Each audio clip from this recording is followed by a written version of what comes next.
So we haven't been to Conservative Home in a bit, purely because we've been covering the ongoing chaos that's been going on in some of these reform councils for, well, the past couple of weeks. And I think you can understand why.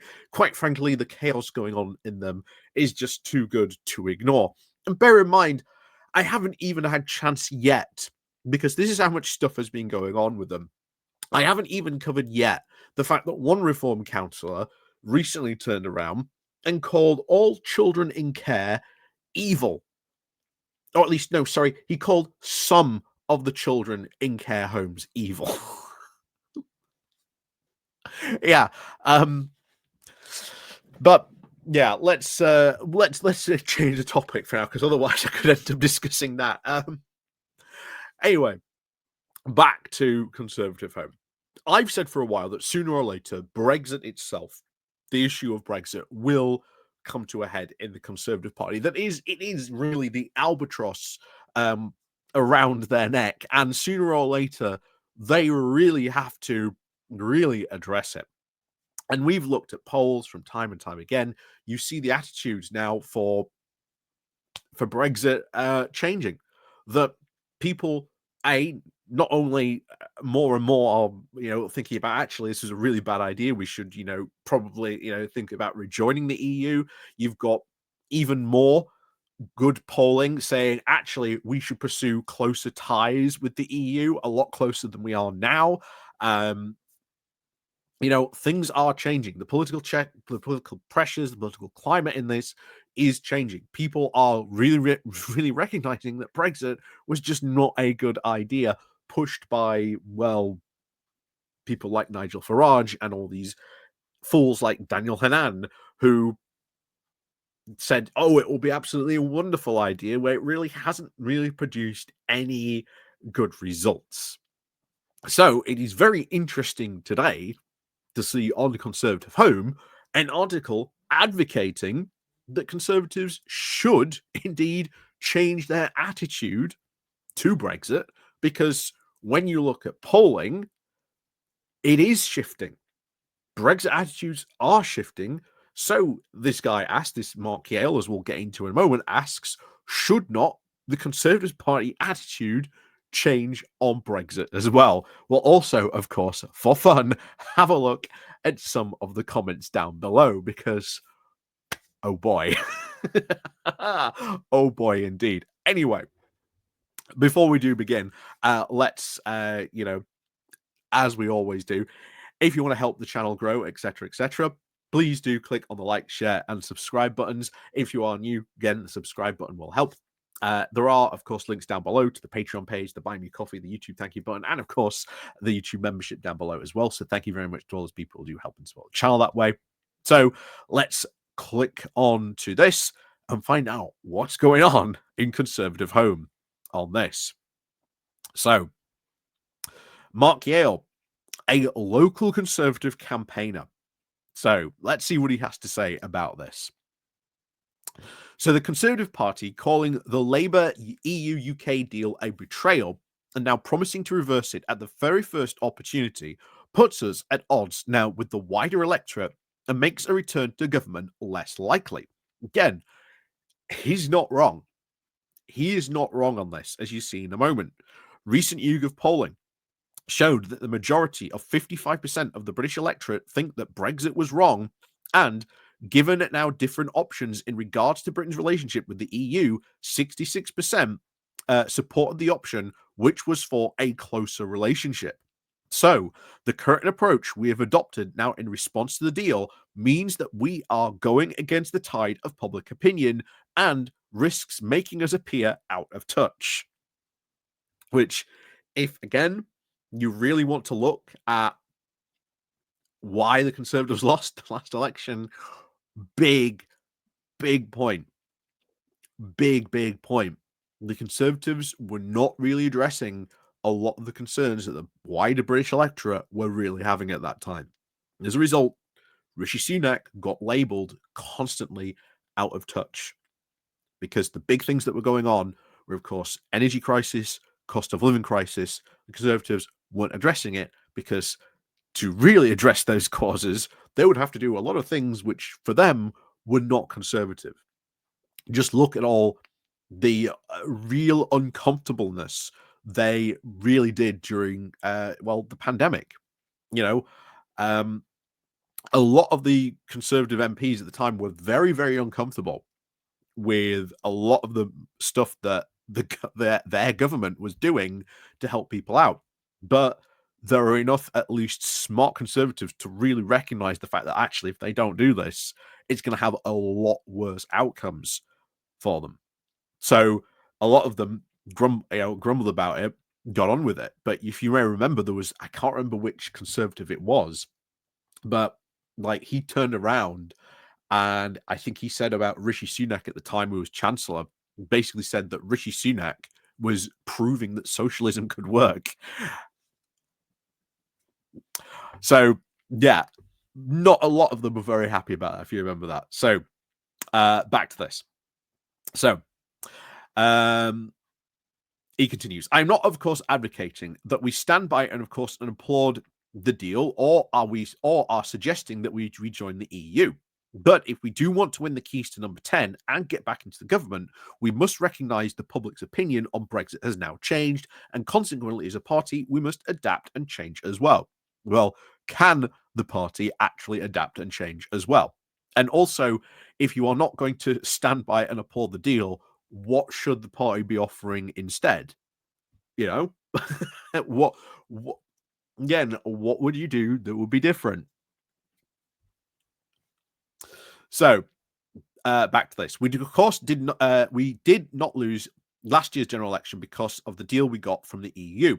It was not hardline enough, or because we were not enough like reform. We lost because we failed to deliver on people's priorities. They lost credibility, and of course, with the public wanted change. It could be argued that these reasons came about because we spent a large amount of time and political capital on too much time arguing with each other over Brexit. He's not wrong. I mean, he's not wrong in that regard. Because once they got Brexit done, and we talked about this for a long, long time. Once the Conservatives got Brexit done, they all agreed they wanted to do Brexit.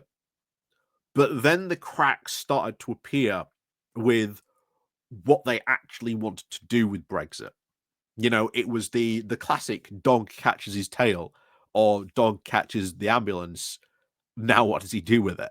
You know, they weren't sure what they wanted to do. That's why you ended up with Theresa May, who wanted this soft Brexit, and then you got that other hard right group of Brexiteers who wanted a really hard Brexit, and then they just couldn't agree. And then it just split the party along all these different lines, with the right wing of the party now pretty much in control over that just one issue, kicking out and booting and getting rid of Theresa May. And of course, Boris Johnson promising, well, look, I've got this oven ready Brexit deal. Look how amazing it is. And then, of course, what happened?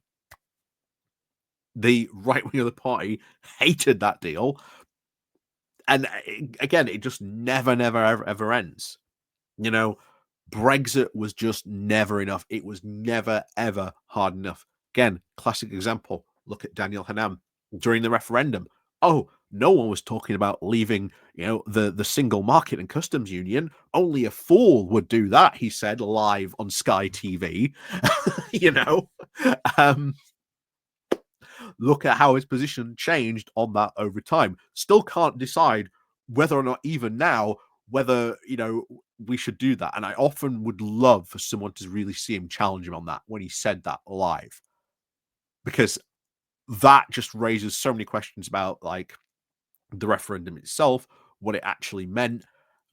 You know, were people voting for something that, you know, they eventually didn't get? That, you know, a lot of questions on that front. But anyway, back to this. So we must, of course, learn that we can never out-Brexit Farage and reform.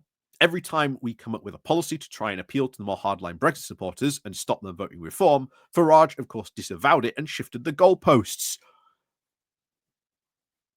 He is 100% right on that. He is 110% right on that. That is exactly So true. So true on that.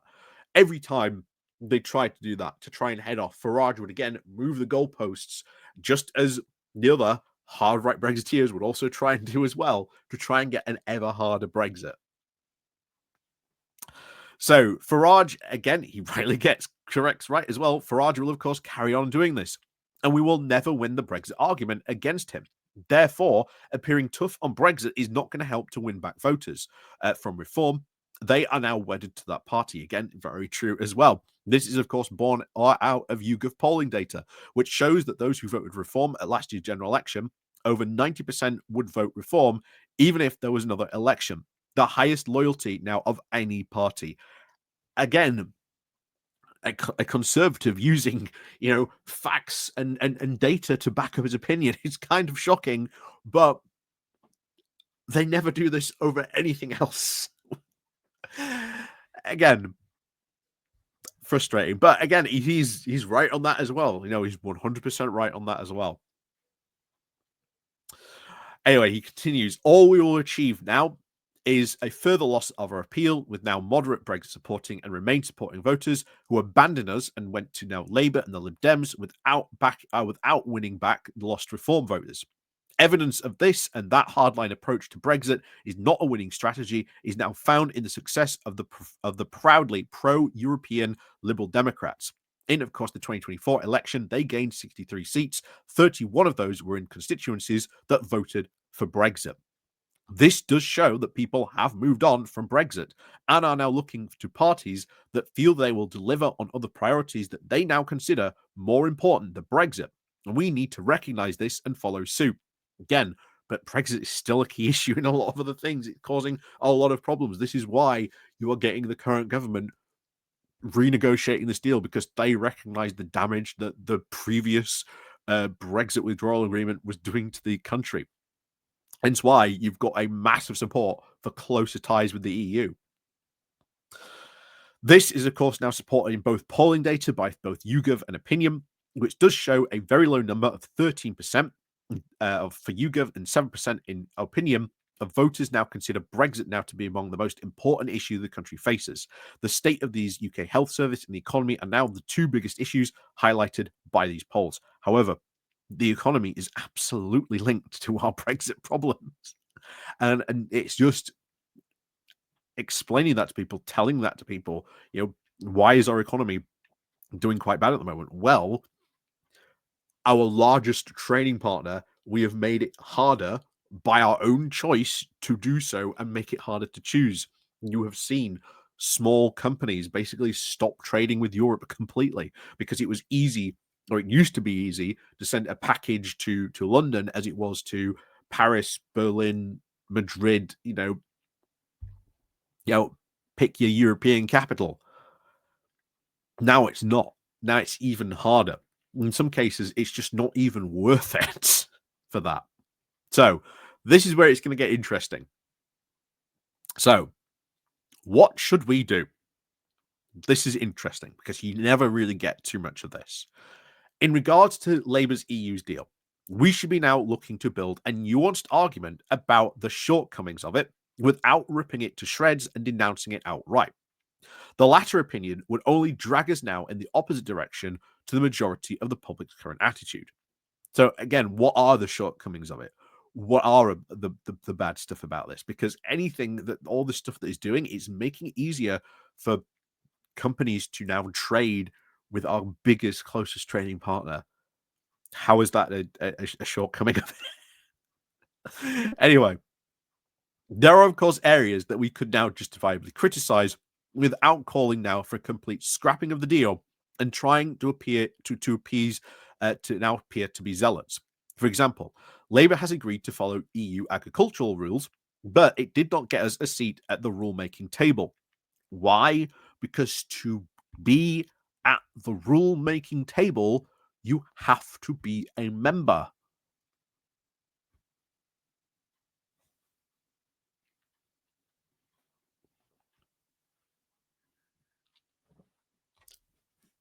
It's how it works. Anyway, or the fact, of course, we still don't have guaranteed access now for our world-leading defence firms to be part of the new EU Defence Fund.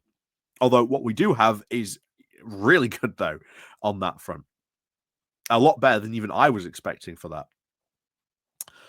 This approach, in, of course, my opinion, would enable us now to show that we remain, again, pro-Brexit, whilst showing that we are in touch with the public who want a closer relationship with the EU. But again, how close? Again, he doesn't bring up a lot of those polling, but people do show how close a relationship they would actually like on that front. But, of course, to remain relevant, we must now, of course, focus on the non-Brexit issues, which, of course, the public are now highlighting to be more important than them. Here, Labour is now giving us plenty of ammunition. Unemployment is now increased largely thanks to now the raising of national insurance. This will likely now only get worse when they introduce their workers' rights bill. Again, probably not at all when that will get worse. I don't see how you give workers more rights will somehow, make unemployment worse. But again, conservative worldview in that respect, I suppose. Anyway, the number, of course, patients now on waiting lists for the NHS treatment went back up in March. The levels now of poverty are now predicted to rise, including now, of course, in the elderly after Labour took after winter fuel allowance payments away from now most pensioners. Again, winter fuel allowance payments does not overly contribute to pensioner poverty when it comes to winter fuel allowance payments. They are also now destroying our education policy, which raised standards now improves students' education. We'll see what happens when the data comes in. Brexit is, of course, no longer the salient issue it once was, but we should, of course, avoid looking obsessed by it. Instead, we now should be focused holding on trying to hold Labour account on key issues, highlighting their failures in areas where trying to build credible and deliverable alternative set of policies the public can, of course, see the benefits of. Again, not going to happen. Not going to happen because the Conservative Party, sooner or later, must have a reckoning on Brexit. You cannot just say, well, we'll do things slightly different. It must have a reckoning. And in a way, this guy, Mark, is sort of wanting to have this conversation, have that reckoning. But to do that, you've got to, seriously look at the fact, the actual economic evidence of what's gone on with this. Most Tories really refuse to get involved with that. In fact, you go straight down into the comments and there's someone immediately coming up here. So, where they bring up this. So, like many Conservatives, I voted Remain.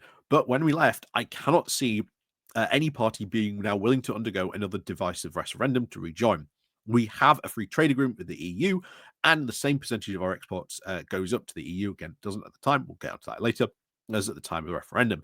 I'm quite happy now with having our close ties with the EU, but these should now never get in the way of developing our own trade links and now growing sections of the world economy, that those regions now growing around the world are not in Europe. Again, doesn't matter. We've talked about that many times before, to which someone then responds to this. So the UK does, of course, have a trade and cooperation agreement with the EU, but it is now far less beneficial than the full membership. It lacks frictionless trade. Businesses now face customs checks, regulatory divergence, and the extra costs. The service sector, especially finance, lost key access, harming UK competitiveness. While around 42 to 45% of exports still go to the EU, that does not mean that Brexit has now had no impact. Trade volumes and values are, of course, down, and many SMEs have just simply stopped exporting to the EU due now to the added complexity. No party is calling for a rejoin referendum now, but public opinion is shifting, and a majority of voters now say they would rejoin. And the political pressure could even grow over time. Yes, many fast-growing economies are, of course, outside Europe, but trade isn't, of course, just about growth rates. We've brought this up time and time again. Geography, logistics, and regulatory alignment matter. Yes, they absolutely do. The EU will remain now one of the world's richest and closest markets, but we are now trading with it now on worse terms by choice. Being close to the EU doesn't stop global trade. Germany trades more with China than the US, then of course we do from outside, of course, the EU. The idea that we must now choose, of course, is false. Strategic alignment with Europe has helped us compete globally. Again, very true. And I think a very, very good comment in response to that argument. There's, of course, some very dumb ones about this, like, for example, where is it? Here it is. You are the reason the Conservatives will not get re-elected. If the Conservatives not going to get re-elected, I doubt it's because this guy wrote a blog saying, "Hey, maybe we should reconsider our attitudes to Brexit." um, Anyway, you continue in this comment to say, not one word, of course, about immigration in this article. That is the number one issue in the country today. You are speaking now as a Remainer, just another EU fanboy. It won't work. Brexit is back on the boiler. It was, of course, 9 years ago. What the people would like to see is, of course, Brexit implemented properly. Again, what does that mean? Because it constantly changes over time. There's at one point, Boris Johnson's oven-ready Brexit deal was Brexit. That was Brexit implemented. It's because all these Brexit fanatics keep on pushing the goalposts. As you see immediately, leave the European Court of Human Rights. That was never discussed at the referendum. That was never talked about. That didn't really seem to be the big driving point to leave the EU. You know, that's something new that has been added only in like the past, what, year and a half or so that has been added. And even then, there are a lot of Conservatives who would not want to leave that because they understand. They understand what that means and what the consequences of that would mean. Change the Human Rights Act, that would be, again, massively unpopular if you look at the polling on that. As a long-term, of course, YouGov pollster, a word of advice. Don't take any notice. I resigned because of all their questions are now slanted towards a left-leaning progressive viewpoint. The answers that reflect now skewed questions. Again, do you really know to know what people really think? Go door knocking and ask them. Don't rely on biased, not worth the paper they're written on polls. Again, just poll doesn't agree with you. Just disregard it. YouGov, it's biased. But what about all these other polling companies that basically did the same sort of thing and found very similar things as well? How do you explain all those other polls as well?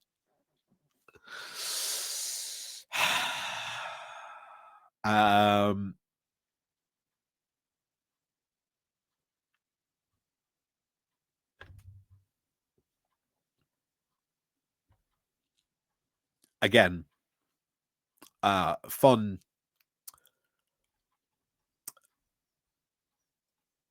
point on that. So, yeah, maybe a start. I don't think so. Not under this current Conservative Party, that's for sure. But ironically, that is the type of conversation the Conservatives should be having if they really ever did have a proper, like, self-respective look at themselves, look in the mirror, and really acted on that. Then would they still be in a bad position? Yes, absolutely. Would they be in as bad a position now? Debatable, of course. But again, that's probably the biggest what if question. But you are having to ask the question of that they looked seriously. And I'll tell you now, under the Conservative Party, that ain't happening. That ain't happening. We've discussed that at length many, many times. So let me know what you think. While I applaud this guy for trying to start this conversation, you can still see the current Conservative Party does not want to have that conversation.